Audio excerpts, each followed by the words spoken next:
सब अच्छे होंगे। पिछले लेक्चर में हमने पढ़ा था एंटी ट्यूबरकुलर ड्रग्स के बारे में, उनको कैसे कैसे क्लासिफाई किया गया है और उनके मैकेनिज्म ऑफ एक्शन, क्या क्या यूज है, क्या क्या एडवर्स इफेक्ट है। आज हम पढ़ने वाले हैं ट्रीटमेंट ऑफ ट्यूबरकुलोसिस, ट्यूबरकुलोसिस का ट्रीटमेंट। एक बार हम फर्स्ट लेक्चर का क्या समराइज करना चाहते हैं। फर्स्ट लेक्चर में हमने पढ़ा था कि जो ट्यूबरकुलर ड्रग है वो दो टाइप में उनको क्लासिफाई किया था, फर्स्ट लाइन ड्रग और second line drug. First line drug में हमने 5 ड्रग पढ़ी थी। P4 जिसकी ट्रिक थी पेरिस, P4 पायरेजिनामाइड, E4 एथेम्ब्यूटोल और R4 रिफेम्पिन और पेरिस I4 आइसोनियाजिड और S4 streptomycin. Second line drug में हमने पढ़ा था कौन कौन सी ड्रग पढ़ी थी, जिसकी सेकंड लाइन ड्रग में हमने पढ़ा था पैरामिनोसैलिसिलिक एसिड, T4 थायोसिटाजोन और हमने क्या पढ़ा था, साइक्लोसिन पढ़ा था, इस फ्लोरोक्विनोलॉल पढ़े थे, अमीकासिन पढ़ा था, केनामाइसिन पढ़ा था, एक्सेट्रा ड्रग हमने पढ़ी थी सेकंड लाइन ड्रग में, जिसकी ट्रिक क्या थी, टाइम पास इन साइबर कैफे। आज हम स्टडी करने वाले हैं treatment of tuberculosis. Treatment of tuberculosis की जब स्टडी करेंगे तो सबसे पहले हम स्टडी करते हैं DOTS. What are the DOTS? DOTS की सबसे पहले फुल फॉर्म क्या है? डॉट्स की फुल फॉर्म है direct observation treatment short course. क्या है full form? Direct observation treatment short course. DOTS एक प्रोग्राम है किसका? गवर्नमेंट ऑफ इंडिया का, इंडियन गवर्नमेंट का एक प्रोग्राम है। किसके लिए? ये टीबी के लिए स्टार्ट किया गया था, ट्यूबरकुलोसिस के लिए स्टार्ट किया गया था। डॉट्स एक प्रोग्राम है, ठीक है, direct observation treatment short course. अब हम नेक्स्ट बात करते हैं learning of ATT code. Anti tubercular जो ट्रीटमेंट है उसके लिए क्या कुछ कोड है वो हमको याद करने हैं। ये कोड इस प्रकार से देख रहे हैं आप। H4 हम याद रखते हैं आइसोनियाजिड को, R4 हम याद करेंगे लर्न करेंगे रिफेम्पिन को, Z होता है पायरेजिनामाइड Z, ठीक है, और E4 एथेम्ब्यूटोल और S4 स्ट्रेप्टोमाइसिन, ठीक है। आगे हम रिपीट कर रहे हैं H4 isoniazid, R4 रिफेम्पिन, Z4 पायरेजिनामाइड, E4 एथेम्ब्यूटोल और S4 स्ट्रेप्टोमाइसिन, ठीक है। इस तरह ये क्या है, इनकी कोडिंग है। इस प्रकार से यहाँ देखें HRZES हर्जिस का आगे 2 लिख रहा है, दो दिखाई दे रहा है। इसका मीनिंग होता है 2 मंथ का कोर्स है। ट्रीटमेंट कितने महीने के लिए दिया जा रहा है। यहाँ क्या है, इसका जो मीनिंग होगा वो क्या होगा, 2 मंथ का कोर्स है। जो ट्रीटमेंट है वो 2 महीने के लिए दिया जा रहा है। और यहाँ जो 3 लिखा हुआ है जो होता है 3 टाइम इन ए वीक। एक वीक में 3 टाइम क्या दी जा रही है, ड्रग दी जा रही है। एक वीक में कितने टाइम ड्रग दी जा रही है वो तो यहाँ आएगा, और कितने महीने का कोर्स है वो यहाँ पे आएगा। इस तरीके से हम इसको याद कर सकते हैं। ये ट्रीटमेंट ऑफ ट्यूबरकुलोसिस हम देख रहे थे। सबसे पहले हमने क्या पढ़ा था, डॉट्स एक प्रोग्राम है गवर्नमेंट ऑफ इंडिया का, जिसकी फुल फॉर्म क्या होती है, direct observation treatment short course. फिर हमने ये कोडिंग पढ़ी, H4 isoniazid, R4 रिफेम्पिन, Z4 पायरेजिनामाइड, E4 एथेम्ब्यूटोल, S4 streptomycin. इसके आगे जो ये लिखा है ये होता है ट्रीटमेंट कितने महीने के लिए दिया गया है, और ये 1 वीक में एक ड्रग कितनी बार दी गई है। हाँ तो फ्रेंड्स हम पढ़ रहे थे टीबी का ट्रीटमेंट। अब हम देखते हैं WHO की गाइडलाइन के अनुसार टीबी का ट्रीटमेंट क्या क्या गाइडलाइन बताई गई है, कैसे कैसे ट्रीटमेंट है उसका। इसको हम क्या 3 कैटेगरी में डिवाइड किया गया है। टीबी का जो ट्रीटमेंट है उसे हम डिवाइड कर रहे हैं 3 कैटेगरी में। Red, first category red, second blue और थर्ड है ग्रीन। 3 कैटेगरी है, रेड, ब्लू और ग्रीन। इनको याद कर सकते हैं। R for red, B for blue और G फॉर ग्रीन, RBG से याद कर सकते हैं, रेड, ब्लू, ग्रीन, ठीक है। 3 कैटेगरी में डिवाइड किया, रेड, ब्लू और ग्रीन। सबसे पहले हम देखते हैं फर्स्ट कैटेगरी। फर्स्ट कैटेगरी में कैसे कौन कौन से केस आते हैं। फर्स्ट कैटेगरी में एक केस आता है, नंबर 1 केस आता है स्पूटम स्मीयर पॉजिटिव वाले केस किस में आएंगे, फर्स्ट कैटेगरी में आएंगे, जिनका स्पूटम स्मीयर पॉजिटिव आएगा। सेकंड आएगा sputum smear negative but serious है। सेकंड जो है फर्स्ट कैटेगरी में सेकंड केस क्या है कि स्पूटम स्मीयर तो नेगेटिव है बट वो क्या सीरियसली इल है, वो क्या है उसकी कंडीशन क्या है, सीरियसली इल है, तो वो केस आता है। ठीक है। थर्ड नंबर पे हम देखते हैं extra pulmonary serious ill. Extra pulmonary का कोई पेशेंट है और वो सीरियसली इल है, तो वो केस भी कौन सी कैटेगरी में आएगा? फर्स्ट कैटेगरी में आएगा, जिसे हम क्या नाम दिया गया? Red category. हमने क्या पढ़ा कि जो फर्स्ट कैटेगरी है उसमें 3 केस आते हैं। पहला स्पूटम स्मीयर पॉजिटिव वाले case, second sputum smear negative but serious ill नहीं होना चाहिए, ठीक है, और थर्ड हमने पढ़ा था एक्स्ट्रा पल्मोनरी वाला पेशेंट जो seriously sputum smear negative but serious ill वाला पेशेंट इसमें आएगा, ठीक है, और एक्स्ट्रा पल्मोनरी सीरियस इल। इसमें सीरियसली इल वाले जो पेशेंट होंगे वो फर्स्ट कैटेगरी में आते हैं। अब आइए थर्ड कैटेगरी पे। थर्ड कैटेगरी से ऐसे मैच करते हैं फर्स्ट को, तो फर्स्ट कैटेगरी में तो क्या आ रहा था? Sputum smear negative seriously. यहाँ पे क्या आएगा? थर्ड कैटेगरी जो ग्रीन कैटेगरी है, यहाँ आएगा sputum smear negative but seriously नहीं होना चाहिए।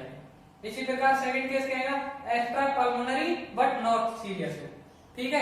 थर्ड कैटेगरी में कौन कौन से केस आएंगे? स्पूटम स्मीयर नेगेटिव होगा लेकिन सीरियसली इल नहीं होगा, एक्स्ट्रा पल्मोनरी का पेशेंट होगा बट सीरियसली इल नहीं होगा, नॉट सीरियस जो पेशेंट सीरियसली इल नहीं होते हैं वो कौन सी कैटेगरी में आते हैं? थर्ड कैटेगरी में आते हैं। इस तरह से हम फर्स्ट कैटेगरी और सेकंड कैटेगरी को याद कर सकते हैं, दोनों को मैच करके, ठीक है। फर्स्ट कैटेगरी में क्या है? स्पूटम स्मीयर पॉजिटिव था, ठीक है। नेक्स्ट केस क्या था? स्पूटम स्मीयर नेगेटिव सीरियसली, और थर्ड केस क्या था? Extra pulmonary patient with seriously. Third category में क्या याद करना है? बस हमको ये याद करना है कि सीरियसली इल नहीं होगा पेशेंट, स्पूटम स्मीयर नेगेटिव होगा और सीरियस इल नहीं होगा, और एक्स्ट्रा पल्मोनरी भी सीरियस इल नहीं होगा। अब आ जाइए सेकंड कैटेगरी पे।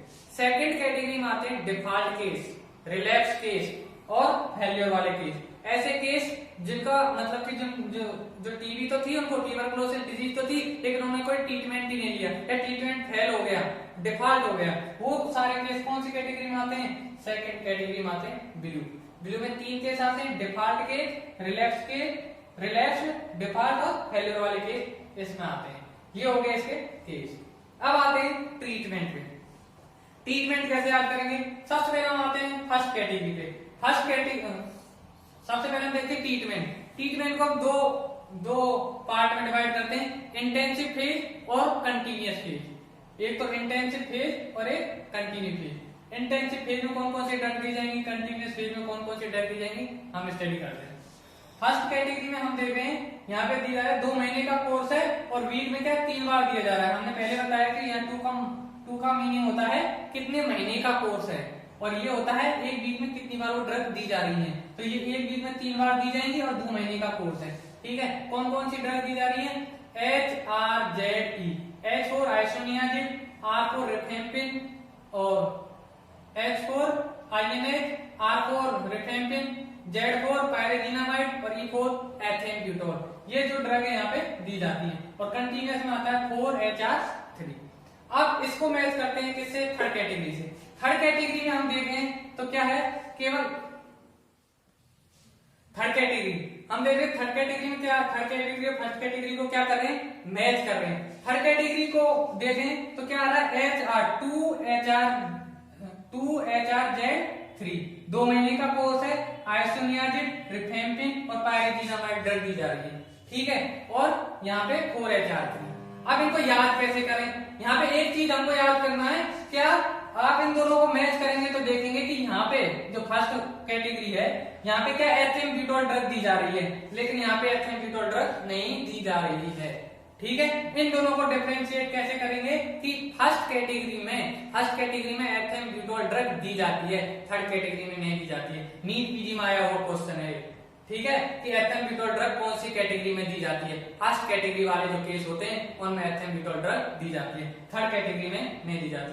नेक्स्ट क्वेश्चन क्या बन सकता है कि फर्स्ट कैटेगरी और थर्ड कैटेगरी को डिफरेंशिएट कौन सी ड्रग करती है?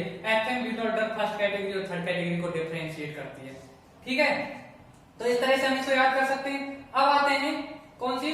सेकंड कैटेगरी पे। सेकंड कैटेगरी में हम देखें कि 2HRZES3, 2 महीने का कोर्स है, और जो फर्स्ट लाइन जो ड्रग है वो सारी दे रहे हैं। फर्स्ट लाइन जितनी ड्रग है, 5 ड्रग क्या है इसमें दे रहे हैं 2 महीने के लिए, और 1 महीने के लिए क्या दे रहे हैं? HRZE3, आइसोनियाजिड दे रहे हैं, रिफेम्पिन दे रहे हैं, पायरेजिनामाइड दे रहे हैं, एथेम्ब्यूटोल दे रहे हैं। 1 महीने के लिए स्ट्रेप्टोमाइसिन नहीं दे रहे हैं, 2 महीने के लिए दे रहे हैं, ठीक है। और इधर आया 5HRE3। मतलब 5 महीने का कोर्स है कंटिन्यूअस फेज में। अब इसमें क्या देखा हमने, क्या देखा, सेकंड जो ग्रुप है इसमें क्या डिफरेंशिएट है, इसमें हम देख रहे हैं कि स्ट्रेप्टोमाइसिन ऐड हो गया है जो कि फर्स्ट और थर्ड में नहीं है। ठीक है, तो ये इन दोनों फर्स्ट जो सेकंड ग्रुप है इसको फर्स्ट और थर्ड से डिफरेंशिएट कर रही है। कौन सी ड्रग, स्ट्रेप्टोमाइसिन ड्रग, जो कि क्या एक इंजेक्टेबल ड्रग है। तो ये क्वेश्चन भी आया हुआ है कि कौन से ग्रुप में एक इंजेक्टेबल ड्रग स्ट्रेप्टोमाइसिन दी जाती है टीबी के ट्रीटमेंट में, कौन सी कैटेगरी में दी जाएगी, सेकंड कैटेगरी जो कि ब्लू है उसमें दी जाती है स्ट्रेप्टोमाइसिन। ठीक है, फर्स्ट में नहीं दी जाती, थर्ड में नहीं दी जाती। अब हम आगे देखते हैं कि ये कितने महीने का कोर्स है। हमने देखा कि फर्स्ट जो ग्रुप है उसमें 2 महीने का कोर्स है इंटेंसिव फेज में और 4 महीने का कोर्स क्या है, कंटिन्यूअस फेज में। टोटल कितने महीने का कोर्स है, 6 महीने का कोर्स है। थर्ड कैटेगरी में भी इंटेंसिव फेज में 2 महीने का कोर्स है और कंटिन्यूअस फेज में 4 महीने का कोर्स है। तो टोटल कितने का, 6 मंथ का कोर्स है। लेकिन ध्यान रखने वाली बात है कि सेकंड जो ग्रुप है इसमें कितने महीने का कोर्स है, 8 महीने का कोर्स है। 2 मंथ, 1 मंथ और 5 मंथ, टोटल 8 मंथ। क्वेश्चन ये भी बन सकता है कि कौन सी ग्रुप है, कौन सी कैटेगरी है जिसमें 8 महीने का क्या ट्रीटमेंट दिया जाता है, कौन सी कैटेगरी में, सेकंड ग्रुप ब्लू कैटेगरी। ठीक है, जो क्या है ये भी इसको, ये जो 8 महीने का कोर्स है ये फर्स्ट और थर्ड से क्या डिफरेंशिएट है। कौन से ऐसे ग्रुप हैं जिन्हें सेम मंथ का ट्रीटमेंट दिया जाता है, फर्स्ट मंथ और थर्ड मंथ, ये क्वेश्चन भी बन सकता है। तो ध्यान रखना है कैसे कैसे डिफरेंशिएट कर रहे हैं हम, 1 को थर्ड को, 2 को थर्ड को और 1 को 2 को, ये याद करना। आगे हम समराइज करते हैं टीबी के ट्रीटमेंट को। हम पढ़ रहे थे कि टीबी का ट्रीटमेंट हमने सबसे पहले क्या है, इसको 3 कैटेगरी में डिवाइड किया, फर्स्ट, सेकेंड और थर्ड। फर्स्ट कैटेगरी क्या थी, रेड, सेकेंड थी ब्लू और थर्ड थी ग्रीन। फर्स्ट कैटेगरी में 3 केस आ रहे थे, एक स्पुटम स्मीयर पॉजिटिव था, सेकंड था sputum smear negative but serious ill होना चाहिए, और थर्ड केस था एक्स्ट्रा पल्मोनरी वाला पेशेंट बट सीरियसली इल वाले केस कौन सी कैटेगरी में आते हैं, फर्स्ट में आते हैं, और नॉट सीरियसली वाले केस किस में आएंगे, कैटेगरी थर्ड में आते हैं। Sputum smear negative not serious ill, extra pulmonary not serious ill. ठीक है, और सेकंड जो कैटेगरी थी उसमें हमने पढ़े थे relax case, default case, failure वाले केस। ट्रीटमेंट हमने पढ़ा, treatment intensive phase, continuous phase. First जो कैटेगरी है उसमें क्या एथेम्पिटोल दिया जाता है, लेकिन थर्ड जो कैटेगरी थी उसमें एथेम्पिटोल नहीं दिया जाता। ये फर्स्ट और थर्ड को क्या है, डिफरेंशिएट करता है। सेकंड जो हमने पढ़ा, सेकंड कैटेगरी में क्या पढ़ा कि स्ट्रेप्टोमाइसिन ड्रग दी जाती है जो कि एक इंजेक्टेबल ड्रग है, वो ओनली सेकंड कैटेगरी में दी जाती है, फर्स्ट और थर्ड में नहीं दी जाती है। ये क्या है, फर्स्ट से और थर्ड से सेकंड कैटेगरी को डिफरेंशिएट करती है। और हमने क्या पढ़ा कि फर्स्ट कैटेगरी और थर्ड कैटेगरी में जो कोर्स होता है ट्रीटमेंट का वो सेम होता है, 6 महीने का ट्रीटमेंट होता है, लेकिन सेकंड कैटेगरी में 8 मंथ का कोर्स होता है। इस तरह से टीबी का ट्रीटमेंट फिनिश होता है। हाँ तो फ्रेंड्स, हम पढ़ रहे थे ट्रीटमेंट ऑफ ट्यूबरक्लोसिस। उसी टॉपिक को आगे कंटिन्यू करके हम आगे पढ़ने वाले हैं MDR TB, multi drug resistance tuberculosis.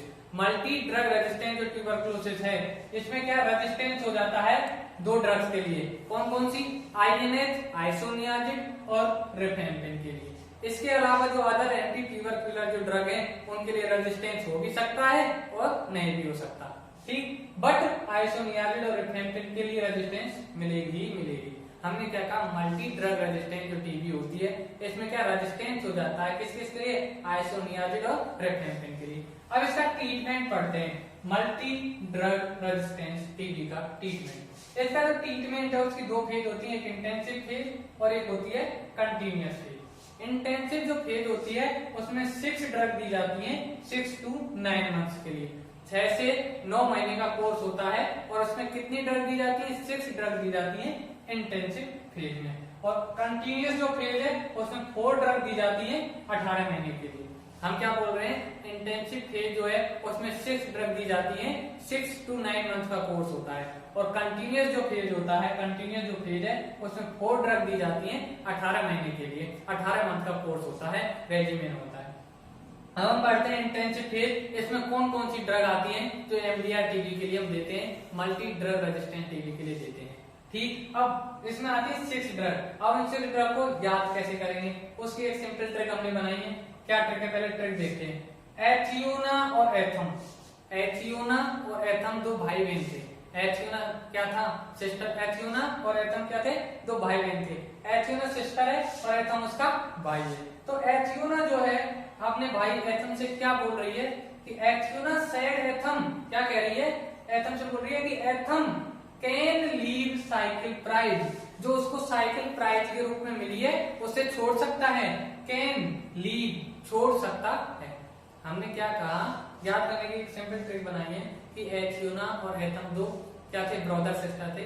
एथियोना जो सिस्टर है वो अपने ब्रदर से एथम से क्या बोल रही है कि एथियोना सेड एथम, एथम से क्या बोल रही है कि Ethan can leave cycle prize, जो साइकिल प्राइज उसको मिला है क्या होगा, उसे छोड़ सकता है। ठीक है, अब इसे कैसे याद करेंगे, सिंप्लीफाई करेंगे अपने ड्रग्स को, वो देखते हैं। एथियोना से हमको याद रखना एथियोनामाइड। एथियोना से क्या याद रखेंगे, एथियोनामाइड। एथम से क्या याद रखेंगे, एथम, ये एथेन ब्यूटोल। कैन से क्या याद रखेंगे, कैनामाइसिन।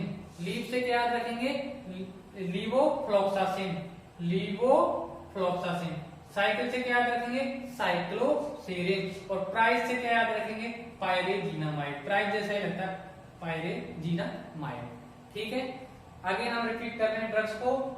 एथियोना फॉर एथियोनामाइड, एथम से एथेन ब्यूटोल, कैन से कैनामाइसिन, लीव से लीवोफ्लॉक्सासिन, साइकिल से साइक्लोसेरिन और प्राइस से आएगा पायरेजीनामाइड।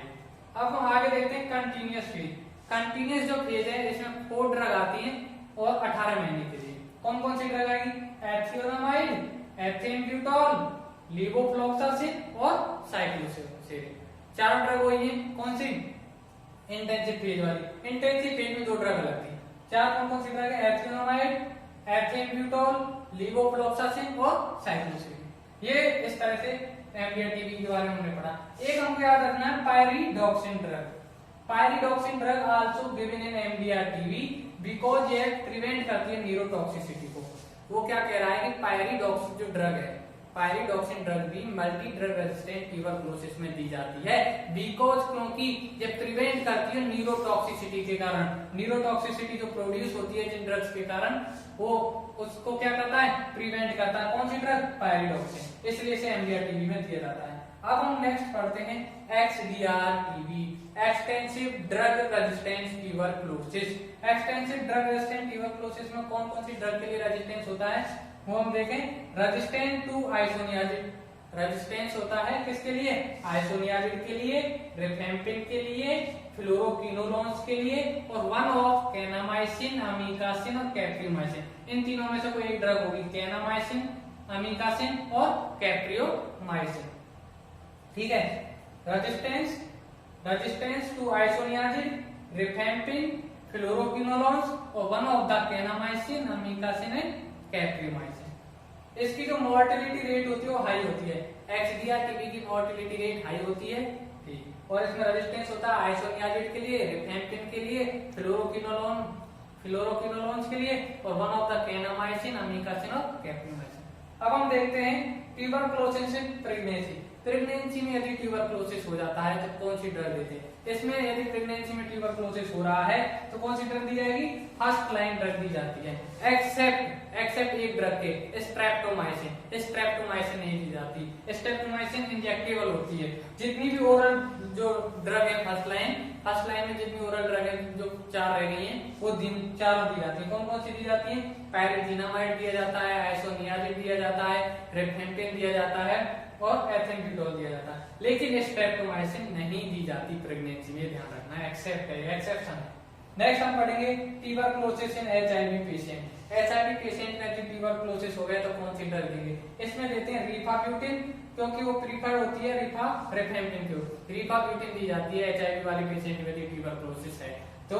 कौन सी देते हैं, रिफाब्यूटिन किससे प्रीफर होती है, रिफेम्पिन के ऊपर in HIV patients on antiretroviral drug such as protease inhibitor as it does not interact नहीं करता उसके साथ। नेक्स्ट हम दोबारा बता रहे हैं एचआईवी के पेशेंट में कौन से ड्रग देते हैं, रिफाब्यूटिन देते हैं जो प्रीफर होती है रिफेम्पिन के ऊपर इन एचआईवी पेशेंट जो कि क्या है, एंटीरेट्रोवायरल ड्रग ले रहा है जैसे कि प्रोटीज इनहिबिटर। ठीक, इस तरह से ये जो हम टॉपिक हमने पढ़े MDR TB, XDR TB, TB in pregnancy, TB in HIV patient complete होते हैं। आगे क्या क्विकली यदि हम समराइज करना चाहें तो हमने सबसे पहले पढ़ा था MDR TB, multi drug resistant TB, जिसमें 2 ड्रग के लिए क्या थी रेजिस्टेंसी, आइसोनियाजिड के लिए और रिफेम्पिन के लिए। उसमें 2 फेज में ट्रीटमेंट देते थे, एक तो थी क्या इंटेंसिव फेज, एक थी कंटीन्यूअस फेज। इंटेंसिव फेज में 6 ड्रग 6 to 9 मंथ के लिए देते थे, कंटीन्यूअस फेज में 4 ड्रग 18 महीने के लिए देते हैं। ठीक, कौन कौन से ड्रग देते थे इंटेंसिव फेज में, एथेनोमाइड, एथेनब्यूटोल, केनामाइसिन, लीवोफ्लॉक्सासिन, साइक्लोसेरिन और एक था पायरिजिनामाइड। कंटीन्यूअस फेज में 4 ड्रग देते थे, एथेनोमाइड, एथेनब्यूटोल, लीवोफ्लॉक्सासिन और साइक्लोसेरिन। इसके अलावा पायरिडॉक्सिन ड्रग भी दी जाती है बिकॉज वो न्यूरोटॉक्सिसिटी को रोकती है। एक्सडीआर टीबी क्या रेजिस्टेंस होता है टू आइसोनियाजिड, रिफेम्पिन, फ्लोरोक्विनोलोन और one of the kanamycin, amikacin और कैप्रियोमाइसिन के लिए। इसमें मॉर्टेलिटी रेट क्या होती है, हाई होती है। आगे हमने पढ़ा प्रेगनेंसी में ट्यूबरकुलोसिस यदि हो गया है तो फर्स्ट लाइन ड्रग देते हैं एक्सेप्ट स्ट्रेप्टोमाइसिन के। फिर हमने पढ़ा एचआईवी पेशेंट यदि ट्यूबरकुलोसिस है तो उसे कौन सी ड्रग दी जाती है, उसे दी जाती है रिफाब्यूटिन, जो कि रिफर होती है रिफेम्पिन के ऊपर। इस तरह से ट्यूबरकुलोसिस का जो ट्रीटमेंट है कंप्लीट होता है। Please like, share and subscribe my YouTube channel Medcom study. Bell icon दबाना न भूलें। Thank you for watching.